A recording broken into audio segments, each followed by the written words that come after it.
बिहार के पर्यटक दिवस के अवसर पर बिहार में पर्यटक को किस प्रकार बढ़ावा दिया जाए, आप किस प्रकार संदेश देना चाहते हैं? बिहार में पर्यटक के साथ साथ और कई अलावा मुद्दे हैं, लेकिन पर्यटक स्थल को देखकर इसका विकास के कार्यों को पूरा नहीं करती है। उनको अलग अलग मुद्दा, जैसे अभी देख लीजिए, आपका बिहार का शिक्षा मंत्री कुछ रामचरितमानस पे कुछ बताए थे, कुछ अलग टिप्पणी किए रामचरितमानस पे, तो आखिर विकास के कार्य नहीं उनको दिखाई देता है और अलग अलग क्षेत्रों पे मुद्दा में घुस जाते हैं। इसके बारे में बिहार के शिक्षा मंत्री को क्या संदेश देना चाहते हैं? यही तो मूल बात है कि विकास की ओर नहीं जाकर शिक्षा की ओर नहीं, कृषि की ओर।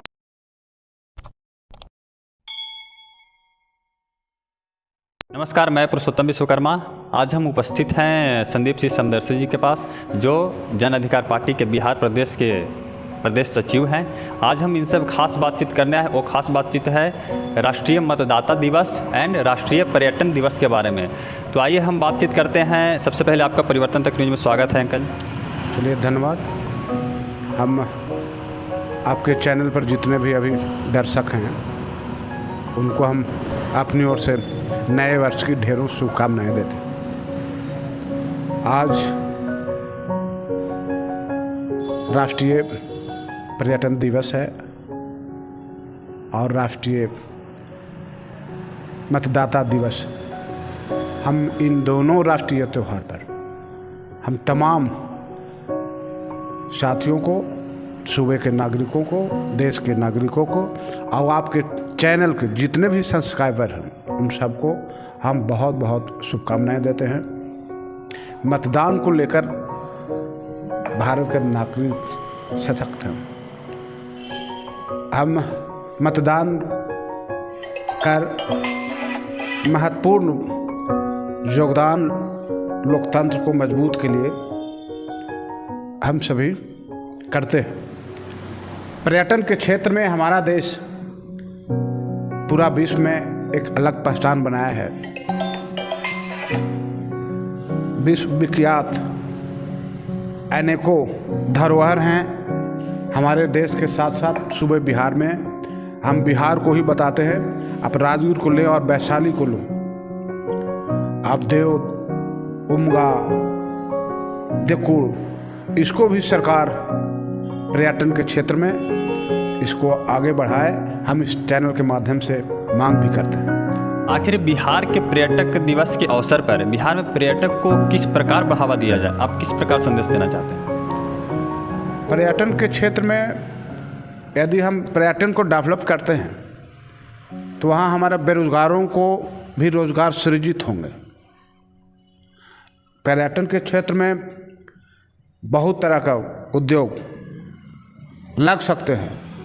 युवाओं को अपना जीवन यापन सुधारने में और पलायन को रोकने में एक महत्वपूर्ण कड़ी हो सकता है।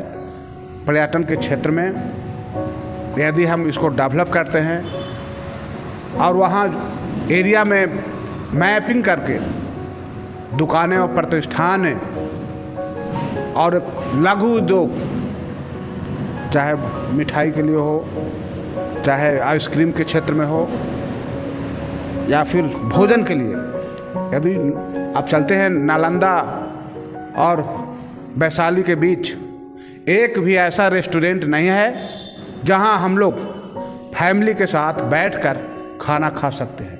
इसलिए हम ये कहते हैं कि इस क्षेत्र में, पर्यटन के क्षेत्र में उद्योग को भी रूप दिया जा सकता है।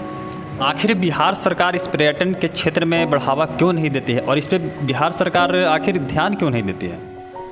अब देखिए, सरकार के पास तो संसाधन हैं, उनको निजी काम के लिए वो अपने रातों रात दोगुने और चौगुने रफ्तार से बढ़ रहे हैं, लेकिन हमारा सूबे का चाल धीमा क्यों है?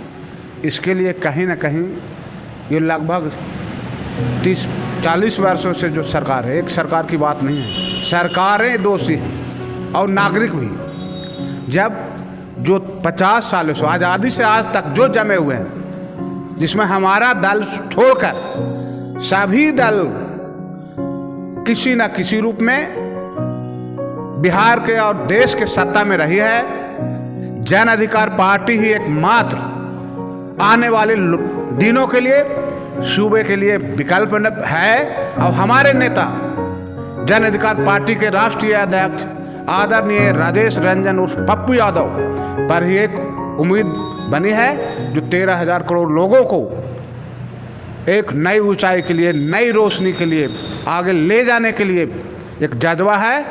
और एक नई सोच के साथ हम नया बिहार हम सब मिलकर निर्माण करने के लिए, यदि जनता हमें चुनती है तो हम नया निर्माण बिहार को करेंगे। आखिर बिहार में पर्यटक के साथ साथ और कई अलावे मुद्दे हैं, लेकिन पर्यटक स्थल को देखकर इसका विकास के कार्यों को पूरा नहीं करती है। उनको अलग अलग मुद्दा, जैसे अभी देख लीजिए आपका बिहार का शिक्षा मंत्री कुछ रामचरितमानस पे कुछ बताए थे, कुछ अलग टिप्पणी किए रामचरितमानस पे, तो आखिर विकास के कार्य नहीं उनको दिखाई देता है और अलग अलग क्षेत्रों पे मुद्दा में घुस जाते। इसके बारे में बिहार के शिक्षा मंत्री को क्या संदेश देना चाहते हैं? यही तो मूल बात है कि विकास की ओर नहीं जाकर, शिक्षा की ओर नहीं, कृषि की ओर नहीं, कल कारखाने के लिए, उद्योग के लिए नहीं, ये लोग मामला को भटकाते हैं। और जो लोग भी सरकार में रहे हैं सब केवल और केवल कुर्सी से चिपके हुए लोग हैं, केवल और केवल कुर्सी चाहते हैं। बिहार और बिहारी की सोच 1% भी लोगों को नहीं है, केवल और केवल अपनी कुर्सी के है। जिस दिन ये जज्बा आ जाएगा यहाँ के नेताओं का, उस दिन एक बिहार एकदम रफ्तार की ओर से बढ़ने लगेगा। आखिर ये विकास के मुद्दा को क्यों भटकाते हैं? इनका क्या तात्पर्य रहता है? अब तो वो लोग बताएंगे जो आज़ादी से आज तक सत्ता में रहे हैं, किसी न किसी रूप से, कभी विपक्ष में तो कभी सत्ता में तो कभी सहयोगी के ग्रुप में, वो लोग बता सकते हैं। क्योंकि आज है राष्ट्रीय मतदाता दिवस है, तो क्या वो मतदान लेने के लिए ही हकदार है या फिर जनता लोगों को विकास के मुद्दों पर बात करने के लिए भी प्रेरित करना चाहते हैं? हम मतदाताओं को ये प्रेरित करना चाहते हैं कि आने वाले जो भी चुनाव हों उसमें उम्मीदवार को, दल को और चेहरा को जांच परख के और उनके पक्ष में मतदान करें और सुंदर बिहार निर्माण के लिए, अपने उत्तराधिकारी को सुंदर बनाने के लिए, शिक्षित बनाने के लिए, विकसित बिहार बनाने के लिए आने वाले समय में सूबे के और देश के मतदाता से हम अपील करते हैं कि आने वाले चुनाव में सोच समझकर, जांच परख कर मतदान करें। इसलिए आज उसी के दिन संकल्प सब लें।